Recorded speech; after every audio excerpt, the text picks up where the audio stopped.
While some believe that Valentine's Day is celebrated in the middle of February to commemorate the anniversary of Valentine's death or burial, which probably occurred around AD 270, others claim that the Christian Church may have decided to place St. Valentine's feast day in the middle of February in an effort to Christianize the pagan celebration of Lupercalia. Yes, Valentine's Day is a pagan celebration. Celebrated at the Ides of February or February 15th, Lupercalia was a fertility festival dedicated to Faunus, the Roman god of agriculture, as well as to the Roman founders Romulus and Remus. To begin the festival, members of the Luperci, an order of Roman priests, would gather at a sacred cave where the infants Romulus and Remus, the founders of Rome, were believed to have been cared for by a she-wolf or lupa. The priests would sacrifice a goat for fertility and a dog for purification. They would then strip the goat's hide into strips, dip them into the sacrificial blood, and take to the streets, gently slapping both women and crop fields with the goat hide. Far from being fearful, Roman women welcomed the touch of the hides because it was believed to make them more fertile in the coming year. Later in the day, according to legend, all the young women in the city would place their names in a big urn. The city's bachelors would each choose a name and become paired for the year with his chosen woman. These matches often ended in marriage. Over time, nakedness during Lupercalia lost popularity. The festival became more chaste, if still undignified, and women were whipped on their hands by fully clothed men. During the Middle Ages, it was commonly believed in France and England that February 14th was the beginning of birds' mating season, which added to the idea that the middle of Valentine's Day should be a day for romance. The English poet Geoffrey Chaucer was the first to record St. Valentine's Day as a day of romantic celebration in his 1375 poem Parliament of Fowls, writing, "For this was sent on St. Valentine's Day, when every fowl cometh there to choose his mate." Thanks to St. Valentine's reputation as a patron of lovers, he became synonymous with romance. In the late 5th century AD, Pope Gelasius I eliminated the pagan celebration of Lupercalia and declared February 14th a day to celebrate the martyrdom of St. Valentine instead, although it's highly unlikely he intended the day to commemorate love and passion. In fact, some modern biblical scholars warn Christians not to celebrate Valentine's Day at all, since it's thought to be based on pagan rituals. It's true Valentine's Day uses some of Lupercalia's symbols, intentionally or not, such as the color red, which represented a blood sacrifice during Lupercalia, and the color white, which signified the milk used to wipe the blood clean and represents new life and procreation. By the 1840s, the notion of Valentine's Day as a holiday to celebrate romantic love had taken over most of the English-speaking world. It was Cupid's golden age. The prudish Victorians adored the notion of courtly love and showered each other with elaborate cards and gifts. Into this love-crazed fray came Richard Cadbury, scion of a British chocolate manufacturing family who was responsible for sales at a crucial point in his company's history. Cadbury had recently improved its chocolate-making technique so as to extract pure cocoa butter from whole beans, producing more palatable drinking chocolate than most Britons had ever tasted. This process resulted in an excess amount of cocoa butter, which Cadbury used to produce many more varieties of what was then called eating chocolate. Richard recognized a great marketing opportunity for the new chocolates and started selling them in beautifully decorated boxes that he himself designed. From that point, it was a quick jump to taking the familiar images of cupids and roses and putting them on heart-shaped boxes. While Richard Cadbury didn't actually patent the heart-shaped box, it's widely believed that he was the first to produce one. Cadbury marketed the boxes as having a dual purpose. When the chocolates had all been eaten, the box itself was so pretty that it could be used again and again to store mementos, from locks of hair to love letters. Speaking of candy, no article about Valentine's Day symbols would be complete without a mention of those pastel-colored, sugary sweet, chalky conversation hearts. Embossed with syrupy phrases like "be mine," "kiss me," and "you shine," this candy developed as the unintended product of a plan to invent a new throat lozenge.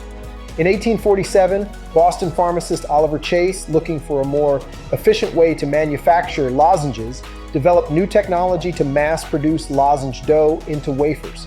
Seeing the opportunity to do something bigger and potentially more lucrative, Chase instead launched the New England Confectionery Company and began producing the wafers as a sweet treat. Chase's brother Daniel recognized a growing trend in Valentine's cards and soon figured out a way to print messages on the wafer candies. A few years later, the company began cutting the wafers into heart shapes. As the company grew, the size of the candy wafer shrunk, but it still leads the way. as one of the most recognizable symbols of Valentine's Day. The boxes grew increasingly elaborate until the outbreak of World War II, when sugar was rationed and Valentine's Day celebrations were scaled down. But Victorian-era Cadbury boxes still exist, and many are treasured family heirlooms or valuable items prized by collectors. The Victorians stepped up the Valentine's game even further by creating ornate handmade cards embellished with hearts, cupids, ribbons, bows, and other flourishes. This tradition endured until the Industrial Revolution, and the advent of printing technologies resulted in the proliferation of mass-produced cards. Commercial card manufacturer Hallmark printed its first Valentine's Day card in 1913, and the rest, as they say, is history. Theories abound over how the heart symbol, a universally recognized icon of love, came to be. Aristotle posited that the heart is the container of human passions. He also believed erroneously that the human heart contained three chambers, a left, right, and middle, and this may have led to misinterpreted renderings of its shape that resulted in the symbol we know today. A more plausible theory, however, centers on a long-extinct herb called silphium, whose seed pod shape consisted of two rounded adjoining tops that curved to form a single point at the base of the stem. Ancient Romans harvested the plant, which they used for its medicinal properties as well as a method of contraception. The herb and its shape thereby became associated with fertility, which, reinterpreted over time, evolved as a symbol of love. A quintessential emblem of peace, the dove is also a symbol of romantic love and monogamy, thanks in part to its habit of mating with only one partner in a season. Male doves actively participate in the caring of the couple's offspring, which has built them a rep for being loyal and devoted helpmates. Aphrodite and Venus, the goddesses of love in Greek and Roman mythology, respectively, were often portrayed in the company of doves, which further affirms the bird's standing as an appropriate Valentine's Day motif. As with many other Valentine's Day icons, the red rose can be traced back to the goddesses of love, Aphrodite and Venus. According to Greek mythology, roses grew from the ground sprinkled with Aphrodite's tears that merged with the blood of her lover Adonis, who died in her arms. Traditionally, red signifies passion and desire, which is why red roses are also one of the most popular Valentine's Day blooms. Pink represents love of the self and others, as well as friendship, whereas white represents purity and innocence, all qualities linked to love and desire. To be clear, there's no wrong color when it comes to Valentine's Day roses, and no wrong flower for that matter. So don't be shy if you prefer to send your significant other a more colorful bouquet. Cupid is often portrayed on Valentine's Day cards as a naked cherub launching arrows of love at unsuspecting lovers. But the Roman god Cupid has his roots in Greek mythology as the Greek god of love, Eros. Accounts of his birth vary. Some say he is the son of Nyx and Erebus, others of Aphrodite and Ares. Still others suggest he is the son of Iris and Zephyrus, or even Aphrodite and Zeus, who would have been both his father and grandfather. According to the Greek archaic poets, Eros was a handsome immortal played with the emotions of gods and men, using golden arrows to incite love and leaden ones to sow aversion. It wasn't until the Hellenistic period that he began to be portrayed as the mischievous, chubby child he'd become on Valentine's Day cards.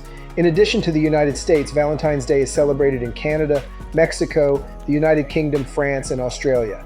In Great Britain, Valentine's Day began to be popularly celebrated around the 17th century. By the middle of the 18th, it was common for friends and lovers of all social classes to exchange small tokens of affection or handwritten notes, and by 1900, printed cards began to replace written letters due to improvements in printing technology. Ready-made cards were an easy way for people to express their emotions in a time when direct expression of one's feelings was discouraged. Cheaper postage rates also contributed to an increase in the popularity of sending Valentine's Day greetings.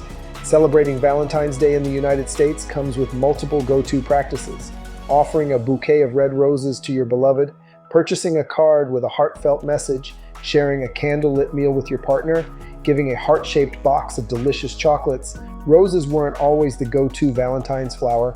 In the 19th century, bouquets could contain a variety of flowers, each chosen to convey a specific meaning.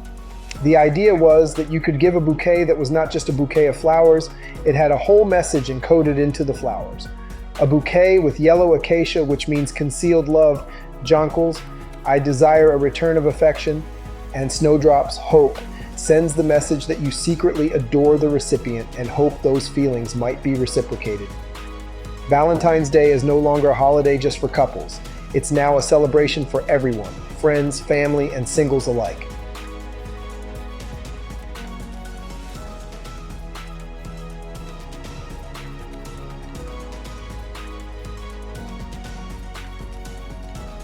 If you like this video, like, share, and subscribe to the channel for more content.